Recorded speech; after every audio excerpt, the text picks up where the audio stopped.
los 60 se caracterizó en buena medida porque mucha gente empezó a darse cuenta del deterioro del sistema. Esto es muy peculiar porque no era visible a primera instancia. Estamos hablando de la época en que el Estado mexicano está más consolidado, cuando es más fuerte que nunca, cuando la presencia del presidente como monarca sexenal es absoluta e incuestionada. Entonces pensaban que tenían un Estado solidísimo, ¿no? Y que contaban con el control absoluto de toda la población. Y eran sordos totalmente a cualquier voz que les planteaba que las cosas se estaban resquebrajando, que por dentro todo el sistema se estaba desmoronando, como se vio en el 68. Entonces ocurre esta evolución en México cuando en el mundo estamos en el momento de la crisis de las libertades, en el momento de las confrontaciones, en el momento confrontaciones hasta en el caso de Estados Unidos con la autoridad misma. Bueno, Martin Luther King, esas son las etapas esas, el asesinato del presidente Kennedy, en fin.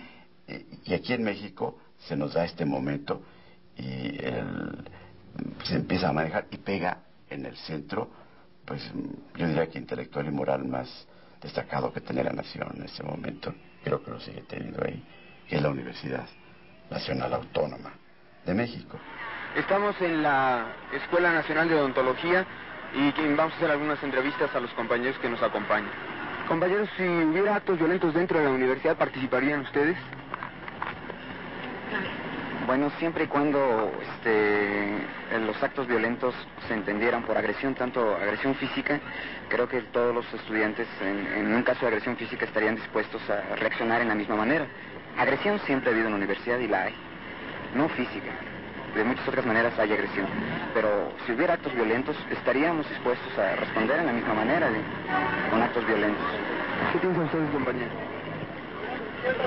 Que dadas las circunstancias a las que estamos siendo objeto los estudiantes, va a llegar el momento en que la madurez del estudiante, si no se le hace caso verbalmente, va a recurrir a los actos violentos, como está sucediendo en París y como ha sucedido en otras universidades en América. Creo que era una actitud pues que tenía que ver con el entorno general, ¿no? de lo que fue esto. Gente muy joven, gente muy combativa y gente que realmente percibía de una manera muy clara y muy, si tú quieres, a flor de piel, visceral, en fin, pues que el país estaba muy mal y que había que transformar una serie de cosas. Se hacían pintas, se iban a manifestaciones, se ganaban las asambleas de estudiantes, se ganaban un saloncito en donde tenías una biblioteca y reuniones de estudio, leías a Marx, leías a Marx, leías a Marx. Pues la propaganda que usábamos era revistas de Cuba o de la URSS o de China cuando llegaban, y con esa hacíamos propaganda estudiantil, de manera que había una politización ya existente, así me tocó. Pues desde como segundo año de la carrera, te estoy hablando de los años 60, decidí hacerme militante y empecé a militar en el Partido Comunista. En ese momento, pues el Partido Comunista era ilegal. Entonces empecé a tener algunas experiencias de este tipo pues, repartiendo propaganda. Nos agarraba la policía, nos tenían un rato y nos regañaban, y empecé a tratar mucho en círculos obreros, del trabajo que hoy se llama trabajo comunitario de base, pues en ese entonces era la militancia. Mi maestro de la primaria, mis maestros, 2 o 3 de la primaria, eran del Partido Comunista, mis maestros de la secundaria también, algunos. Mi maestro, que aunque no era comunista, pero era un gran humanista, como era Carlos Pellicer, Julio Torri, todos ellos, Erasmo Castellanos V, que me vanaglorio de haber tenido estos maestros. Cuando me voy, mi madre me da la bendición y una medalla para que me proteja Dios de la influencia perversa del comunismo, ¿no? Estudia para que no vuelvas al pueblo. Ese es, yo creo que resume mucho la filosofía de cómo toda esta juventud y sectores de la sociedad rural que salieron a estudiar o a trabajar a la ciudad fueron vaciando el campo de de recursos humanos. Mi papá fue fundador del Partido Comunista. Él estuvo con Siqueiros, inclusive cuando Siqueiros se va a la guerra española, civil española, mi papá estuvo a punto de irse, ¿no? Eso con Diego Rivera, con esas gentes del Partido Comunista. Yo, desde el año 1960, estaba participando en el Partido Comunista y estaba encargado, junto con otros compañeros, de una tarea política que era la integración de la Organización de la Juventud Comunista. Tenían una doble personalidad, una pública y otra secreta. El Partido Comunista tenía una célula o un club. No era el Partido Comunista, era la Juventud Comunista, que eran, hay que decirlo, dos organizaciones distintas, pero en la práctica el partido manipulaba a los jóvenes, ¿no? Quien me reclutó a la Juventud Comunista fue Gilberto Guevara. La Juventud no actuaba públicamente en la UNAM.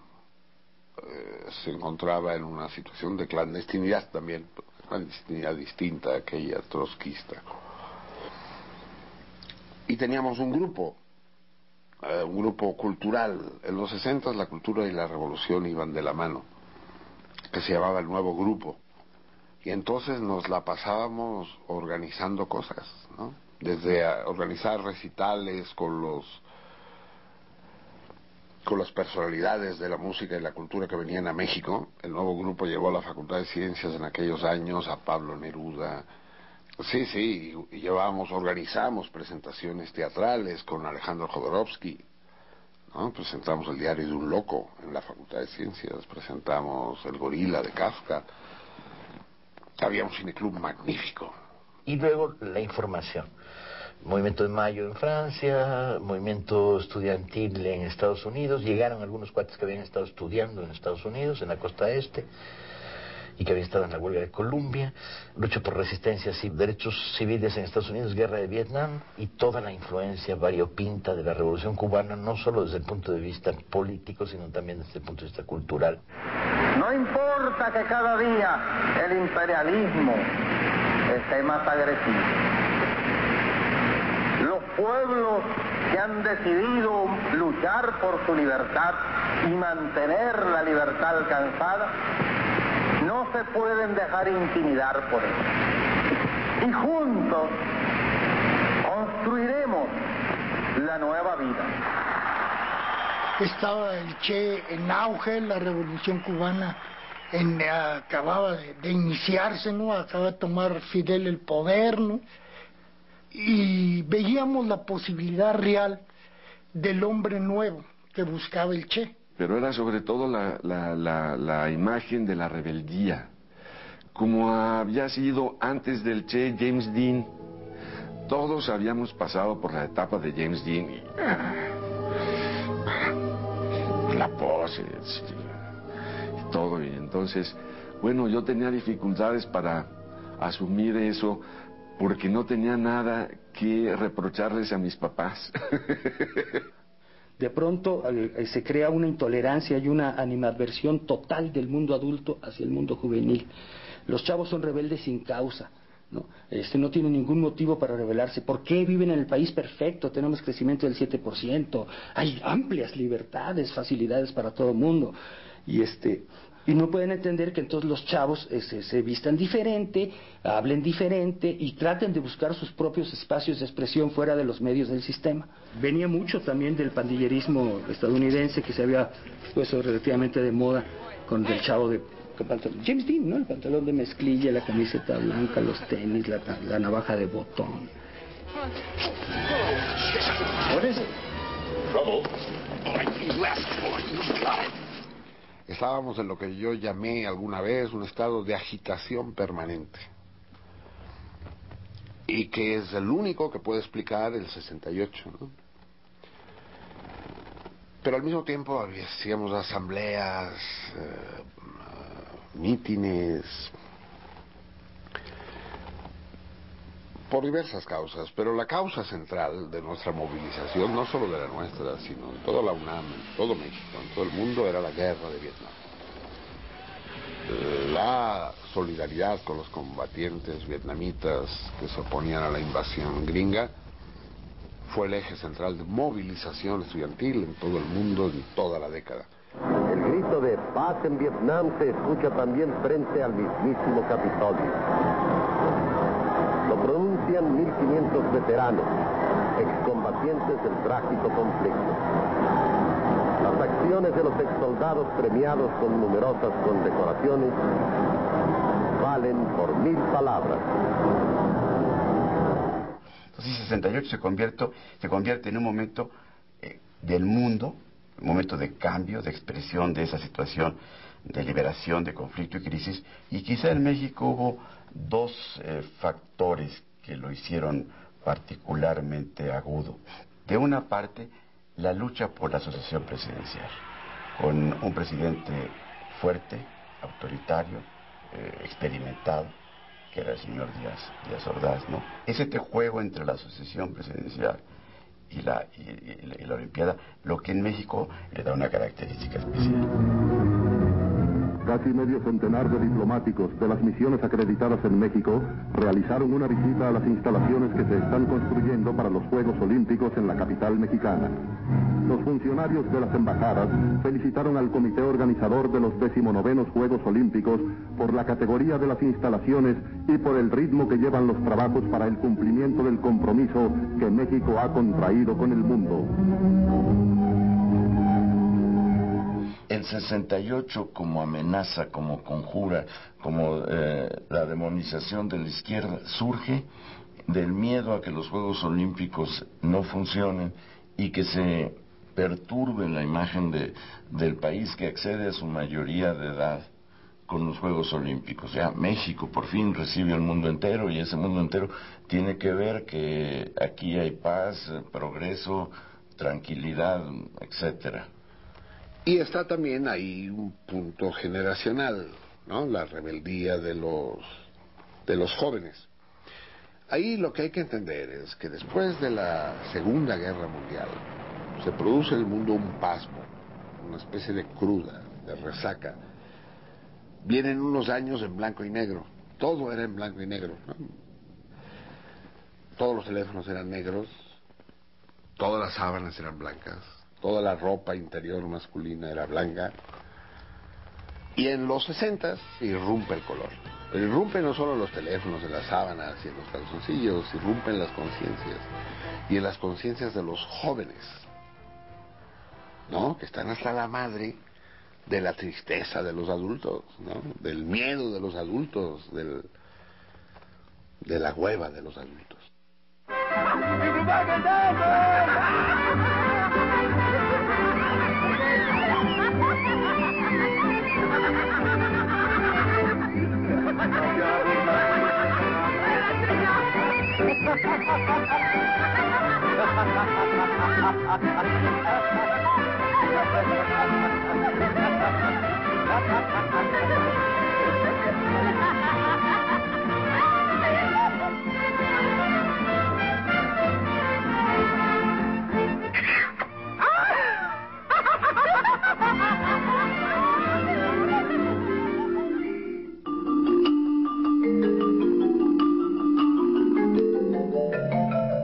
Durante la campaña hay un póster donde está Díaz Ordaz semi-inclinado, besando la mano de su padre, y la leyenda dice: el que sabe obedecer sabrá mandar.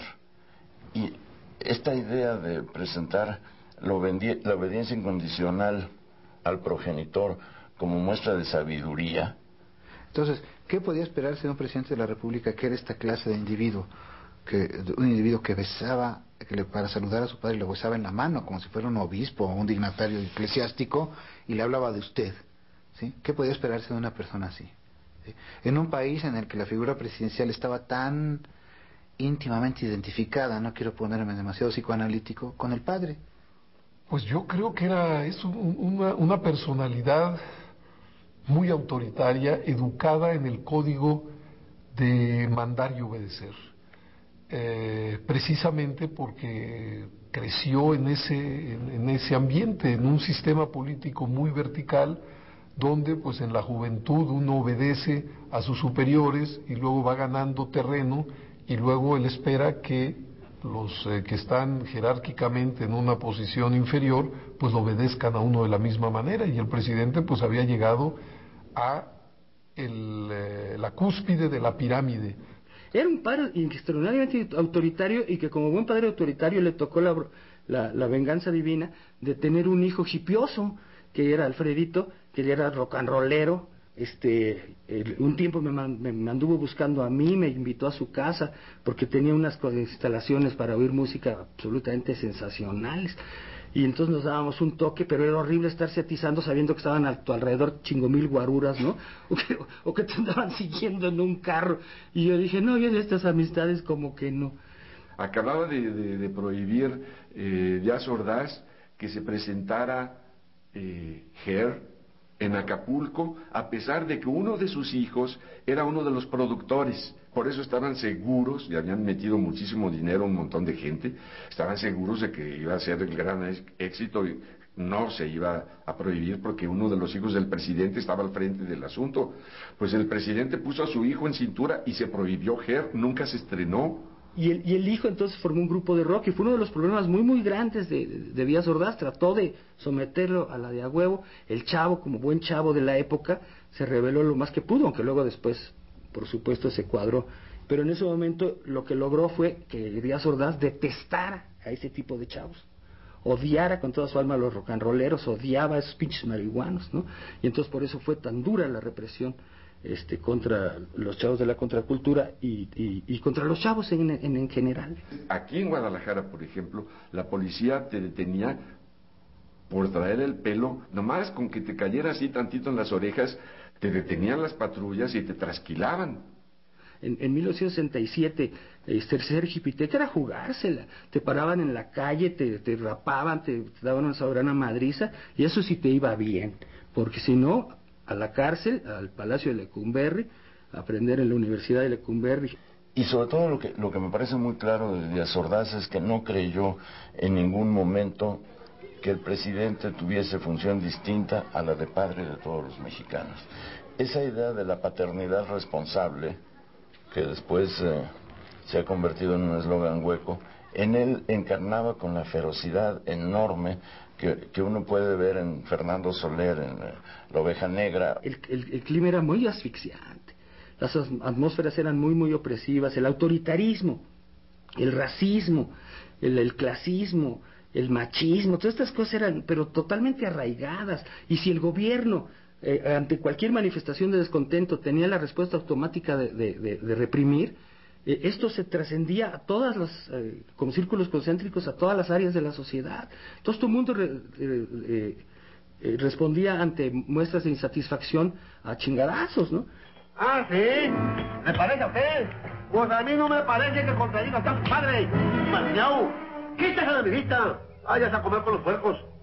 Por favor, déjelo que termine. Hijos respondones como yo no tienen derecho al pan que comen. ¡Párese ahí que le está hablando su padre!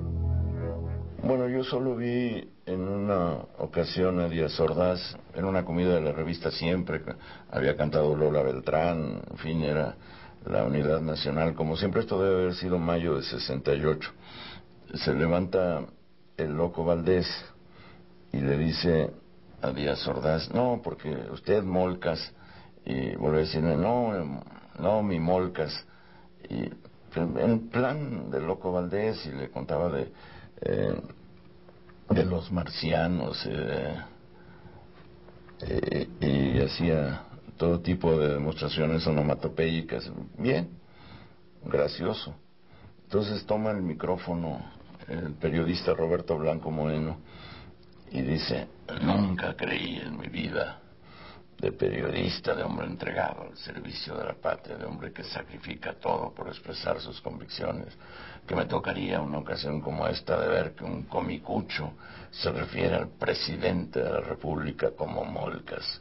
¿Cómo es posible que, señores, que aceptemos que el presidente de la República, el guardián de las instituciones, es tratado como Molcas? Yo quiero que el señor Valdés le pida perdón en este momento al presidente de la República Entonces el loco Valdés, impertérrito, le dice, pues yo siempre le he dicho así al presidente, ¿no es cierto, Molcas? Y bueno, la imagen de Díaz Ordaz, yo creo que todos la ironizaron, ¿no? Parodiaron, ¿no? Porque pues era un gobernante pues muy odiado, ¿no? Vivía instalado en lo que popularmente se llama paranoia. Le molestaba enormemente los comentarios sobre su aspecto físico. Hizo de su temperamento una guía constitucional. Trataba con enorme despotismo a la gente de su gabinete. A uno que le quiso renunciar le dio un puntapié en Salvacea. Fue todo lo que uno puede esperar de un ser supremamente autoritario. No tuvo flexibilidad. Quiso hacer de lo que era su conocimiento del mundo una torcedura jurídica implacable. Si alguna imagen me queda de Díaz Ordaz, es esa. Díaz Ordaz es el personaje de Claudio Brook en El Castillo de la Pureza. Alguien que encierra a la nación en su encomienda para que no la contamine el mundo. Pero eso además lo dice textualmente. Creíamos que México vivía era una isla incontaminada, dice en el informe del 1 de septiembre. Eso es terrible. Yo creo que eso fue lo más importante que destapó el 68. Ese sentimiento de asfixia, de islote intocado por los movimientos juveniles, cuando queríamos que los hubiera, no que no los hubiera. Díaz Ordaz, a mi juicio, fue un gobernante que sabía lo que hacía, que mantuvo al país, salvo lo del 68, con un gobierno para las clases populares y las mayorías. 68 manchó todo y manchó su historia. Cuando el señor estratégicamente dijo, aquí está mi mano tendida, ¿no? Los chavos dijeron, pues háganle la prueba de la pólvora, porque quién sabe cómo esté, ¿no? A la mano tendida la prueba de parafina. Es obvio que se pensaba que de su parte no iba a haber concesiones. Lo que se creía es que la fuerza del movimiento era tal que obligaría al sistema en su conjunto a reconocer que se había procedido estúpida y malignamente. Y él esperaba, pues de todo, sumisión, esperaba respeto, esperaba subordinación, y creo que no estaba educado para oír voces disonantes, voces que pensaran distinto, voces que se le enfrentaran, ¿no? Y bueno, es parte de la tragedia. Me pidieron que fuera a hablar varias veces a Ciudad Universitaria, ahí en las explanadas con miles de gente, era una cosa así absolutamente sensacional. Pues yo terminé diciendo que chinga su madre Díaz Ordaz, y todos chinga su madre Díaz Ordaz. Y entonces eso me hizo relativamente célebre y me hizo también sentir lo que era el peligro, porque bajando de mentarle la madre de Díaz Ordaz me salió uno de mis viejos cuates, me salió uno de mis viejos amigos de la prepa, y me dice, ¡ay cabrón, yo te debo de mandar al bote! Y saque aquí, él abre el saco, la fusca, la placa de la Procuraduría, nomás que éramos tan cuates, ¿no?, que pues no lo podía hacer.